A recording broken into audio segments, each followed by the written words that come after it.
Buongiorno e benvenuti ad un nuovo episodio della nostra rubrica di informazione e promozione realizzata con i fondi del PSR Basilicata 2014-20 sotto misura 3.2. Oggi scopriremo tutti i segreti dell'etichettatura dell'olio extravergine d'oliva. Parte 1. Diamo quindi qualche informazione preliminare relativa all'etichettatura dell'olio extravergine d'oliva. Vediamo innanzitutto come l'olio deve essere presentato al consumatore finale. L'olio extravergine d'oliva può essere presentato al consumatore finale in contenitori di dimensioni massime di 5 litri, dotati di un sistema di chiusura che perde la sua integrità dopo il primo utilizzo ed etichettati secondo la normativa vigente. In nessun caso può essere venduto al consumatore finale olio extravergine d'oliva sfuso.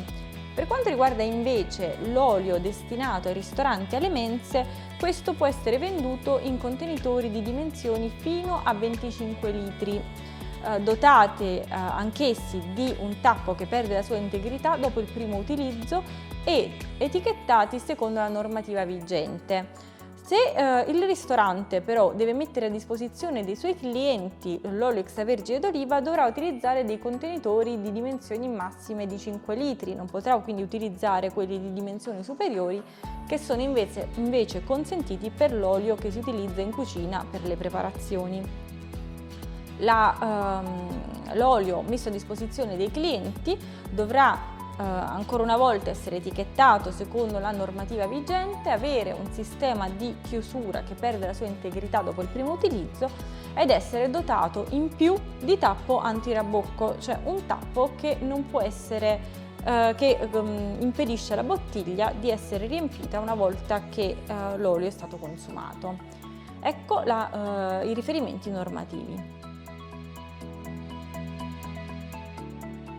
Vediamo quindi quali sono le informazioni che devono essere obbligatoriamente riportate in etichetta.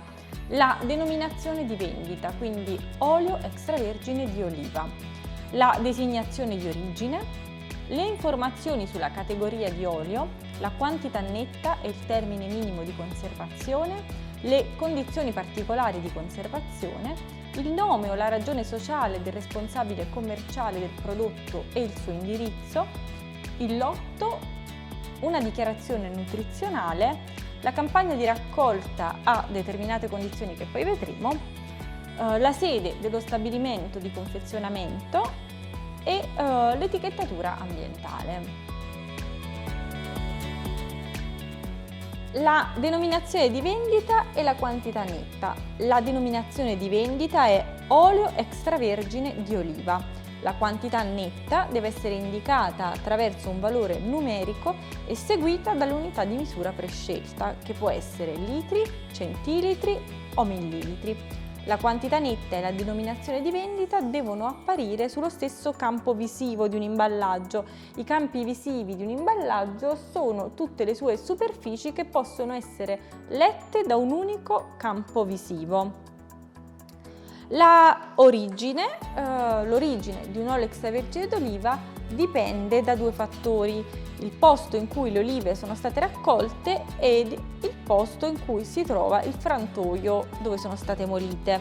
Se sull'etichetta di un olio ritroviamo l'indicazione di origine prodotto italiano, vuol dire che quell'olio è stato ottenuto da olive raccolte in Italia e molite in un frantoio con sede in Italia, con sede fisica in Italia. Per quanto riguarda invece le informazioni sulla categoria di olio, per l'olio extravergine d'oliva troveremo la dicitura olio di oliva di categoria superiore ottenuto direttamente dalle olive ed esclusivamente mediante procedimenti meccanici.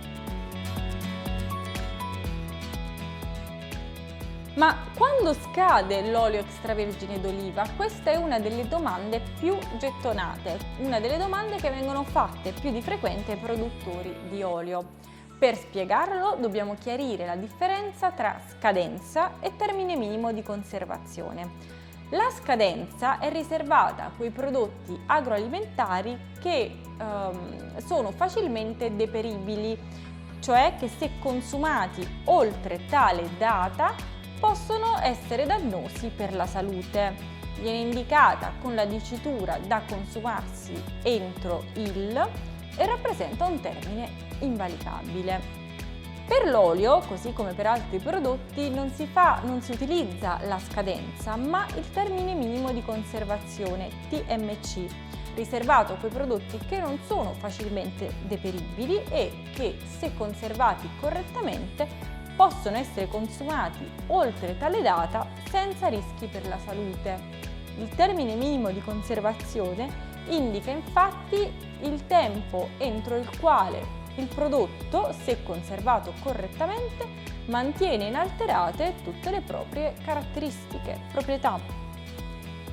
Non rappresenta quindi un limite invalicabile e viene indicato in etichetta con la dicitura da consumarsi preferibilmente entro il o da consumarsi preferibilmente entro fine.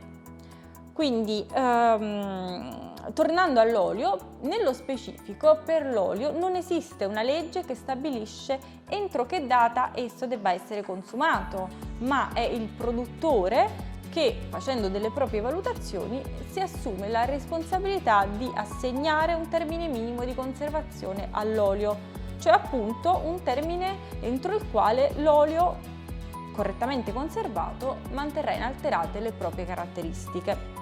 Per questo motivo è sempre consigliabile fare riferimento non soltanto al termine minimo di conservazione nella scelta di un olio, ma soprattutto alla campagna olearia, quindi alla campagna di raccolta delle olive da cui l'olio è prodotto.